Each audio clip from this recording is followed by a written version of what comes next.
O barco avançava, pelas águas enevoadas da Baía de Guanabara, como um visitante indesejado. O barqueiro, um homem de pele curtida pelo sol e olhar esquivo, deixava claro que não aprovava aquela expedição. Ele olhou para os 5 passageiros, cada um carregando um fardo invisível. Ana, jornalista ambiciosa, segurava firme o bloquinho de anotações. Precisava de uma matéria empatante para provar seu valor no jornal. Carlos, engenheiro de fala rápida, desejava entender a antiga estrutura do farol, ou ao menos era o que dizia. No fundo, tinha um medo profundo de lugares fechados, que se esforçava para esconder. Lara, a mais jovem, lutava contra a insegurança. Ser subestimada em sua carreira a motivava a encarar qualquer desafio, mesmo um lugar notoriamente amaldiçoado.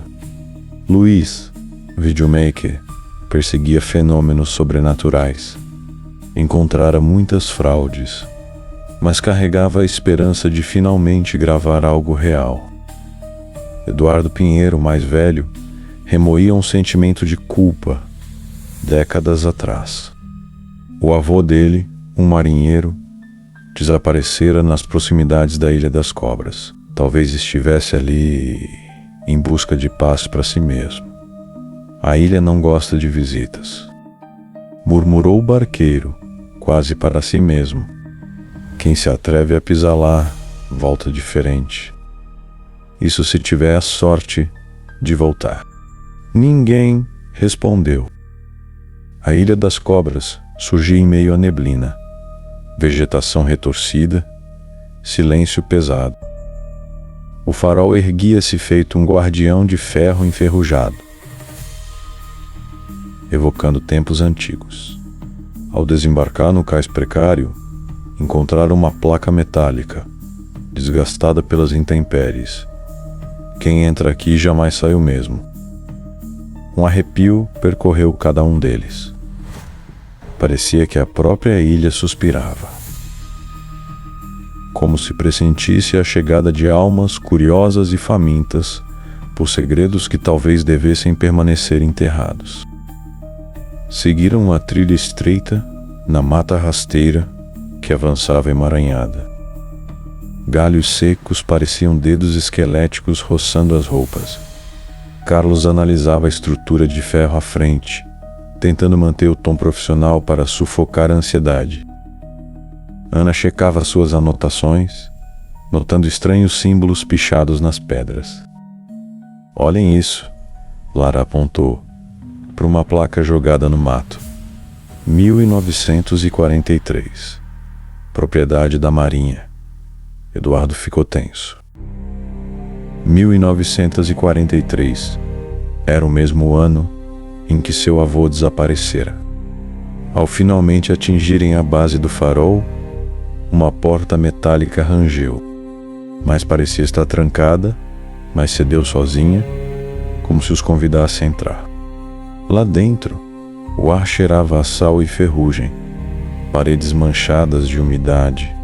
O som do mar parecia abafado, substituído por um silêncio incômodo.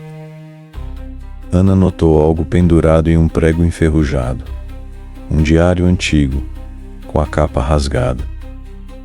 As páginas que pôde ler falavam de prisioneiros políticos, mantidos na ilha durante a Segunda Guerra Mundial, e de experimentos cruéis.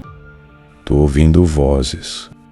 Vozes que me chamam à noite, dizia um trecho. Luiz tentava filmar cada detalhe, porém a câmera sofria interferências estranhas. Um estrondo súbito chacoalhou a torre, fazendo-lhes perder o equilíbrio. A luz do farol brilhou sem aviso, forte, iluminando o vão central. No topo, alguém ou algo se desenhava contra o feixe amarelado. Uma silhueta alta, imóvel, sem traços nítidos. Antes que pudessem reagir, ela sumiu no breu. Eduardo recuperou o fôlego e tentou manter a calma. Só pode ser algum reflexo. Não é. Mas Carlos, com a lanterna trêmula, sentia os degraus de metal vibrarem. Algo lá em cima se movia. E nenhum deles tinha certeza se queriam descobrir o quê. A visão daquela figura no topo dispersou o grupo em meio ao pânico. Precisavam se reagrupar. Mas a própria arquitetura do farol parecia conspirar para confundi-los corredores tortos. Ecos que vinham de todos os lados. Lara, hesitante, seguiu um ruído que lembrava choro infantil. Até uma sala ampla, cheia de papéis embolorados. Eduardo e Ana se encontraram num corredor estreito, analisando o diário encontrado. Havia menções explícitas a uma prisão subterrânea, onde prisioneiros políticos eram torturados. As páginas também citavam relatos de vozes que vinham da torre nas noites de nevoeiro. O texto dizia: "A luz do farol parece viva. Ela nos chama para cima, promete libertação. Mas tudo que vejo é dor." Enquanto Ana lia, Eduardo sentiu uma lufada de vento gelado. No clarão repentino de sua lanterna, viu um rosto pálido e marcado por hematomas, vestindo um uniforme antigo da marinha. Seus olhos pareciam suplicar ajuda, mas em frações de segundo, desapareceu. O coração de Eduardo disparou. "Você viu aquilo?" Ele sussurrou. Ana estava lívida, confirmando com a cabeça. Ao longe, ouviram a voz de Luiz chamando por ajuda. Encontraram-no ajoelhado no hall de entrada, analisando o áudio da câmera. Havia chiados e muitos gritos abafados, ordens em tom militar, e uma data repetida: dezembro de 1943. Carlos se aproximou, observando os equipamentos pararem de funcionar. A energia parecia sugada pelo farol. De repente, todos escutaram passos firmes na escada de ferro que levava ao andar superior, como se alguém marchasse. "Parece que tem mais alguém aqui além de nós", murmurou Lara com medo, unindo-se ao grupo. O farol acendeu outra vez, lançando um feixe incômodo sobre eles. E as vozes vindas de algum lugar invisível pareciam cantar uma canção de lamento. Ficou claro que nem o tempo nem as almas aprisionadas haviam encontrado descanso. Convencidos de que a chave para tudo estava no passado da ilha, decidiram procurar o caminho que levava às celas subterrâneas.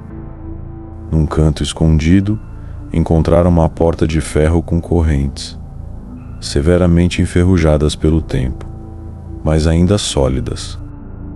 Eduardo forçou até as correntes quebrarem, abrindo um corredor escuro que descia em espiral. Quem o teria usado por último?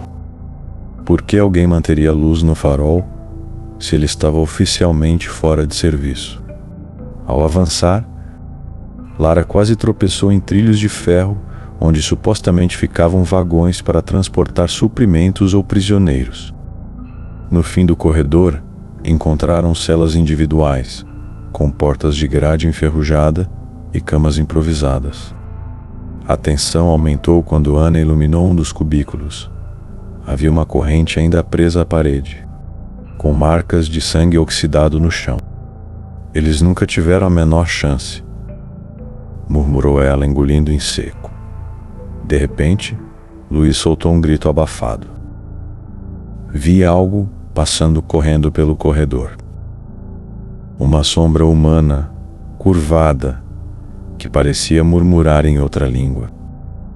Quando a perseguiram, depararam-se com uma pequena sala cheia de documentos rasgados, diários e recortes de jornal. Em um recorte amarelado, lia-se: detentos alegam ouvir vozes e ver vultos no farol da Ilha das Cobras. Autoridades negam atividade paranormal. As luzes das lanternas piscaram. O gerador soltou um estalo e todo o subsolo tremeu. Agora cada um sentia um medo particular, crescendo medo de ficar preso naquele túnel escuro, medo de encarar seus próprios segredos. E o farol, acima de suas cabeças, parecia pulsar de satisfação. Retornando ao nível térreo para buscar ar, encontraram a noite já fechada, muito mais escura que antes. O vento começava a uivar, e o farol girava sua luz amarelada, em intervalos irregulares, como um olho vivo observando tudo. Eduardo tentou chamar pelo barqueiro no rádio, mas só estática ecoou. Lara, ainda abalada, aproximou-se de uma trilha iluminada pelos feixes do farol. Sentiu um arrepio quando viu uma menina com roupas antigas e pés descalços parada ali. Seus olhos eram vazios, porém ela erguia o braço, chamando-o sem dizer uma palavra. Todos ficaram paralisados. "Quem é você?" Arriscou Ana tentando se comunicar, mas a menina não respondeu. Em vez disso, virou-se e seguiu em direção a uma parte densa da mata. Eles a seguiram num silêncio atônito. O farol piscava mais intensamente, lançando sombras que dançavam ao redor. Encontraram uma clareira repleta de cruzes de madeira cravadas no chão. As cruzes traziam nomes borrados, como se o tempo tivesse apagado a identidade dos ali enterrados. A menina postou-se diante de uma delas, olhando para Eduardo. Ele se aproximou, sentindo o coração disparar ao reconhecer o sobrenome de seu avô, Almeida, ainda visível, numa tábua semi-enterrada. Foi como levar um soco na alma. De repente, a menina se dissolveu na escuridão, como se nunca tivesse estado ali. O farol piscou outra vez, iluminando algo ao lado de uma das cruzes. Uma velha foto, mostrando um marinheiro com o mesmo rosto que Eduardo lembrava dos retratos de família. Pendurado em seu pescoço, um medalhão que Eduardo sempre ouvira falar, mas jamais vira pessoalmente. Lara recuou, trêmula, quando uma forte rajada de vento trouxe um canto melancólico. Pareciam várias vozes chamando por socorro. O feixe de luz varreu a clareira, revelando silhuetas humanas, pálidas, observando-os ao longe. E num súbito lampejo, tudo se apagou, inclusive a esperança de que pudessem sair dali ilesos. O grupo, agora desesperado, correu em direção ao cais, mas o mar rugia agitado e o barco não estava lá. A ilha inteira parecia envolta em um vórtice de escuridão. A luz do farol acendeu e apagou repetidas vezes, como um batimento cardíaco descompassado. Talvez, se subirmos até o topo, possamos desligar essa coisa, sugeriu Carlos, tentando soar racional. Havia medo em seus olhos. Sem outra alternativa, subiram os degraus de ferro, cada passo ressoando como uma contagem regressiva. As paredes pareciam pulsar, e o diário de Ana, seguro contra o peito, estava pesado igual a chumbo. O ar ficou gélido à medida que se aproximavam do topo. Lá, encontraram uma sala circular, iluminada por uma lâmpada antiga. No centro, a menina agora mais nítida, roupas ainda úmidas, pés manchados de lodo.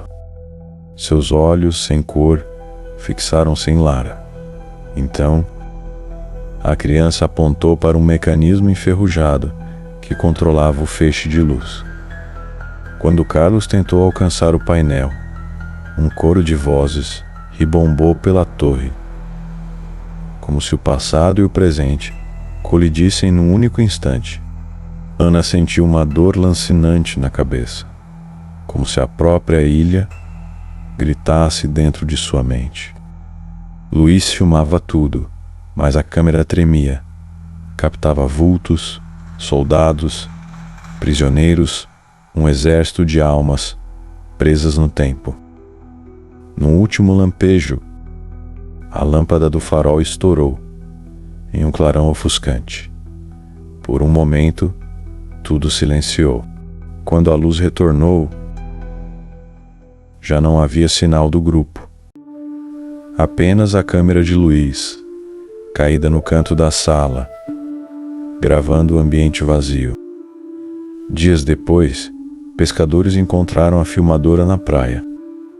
Nas imagens, via-se a sala do farol e, de repente, 5 silhuetas erguidas, imóveis contra a claridade.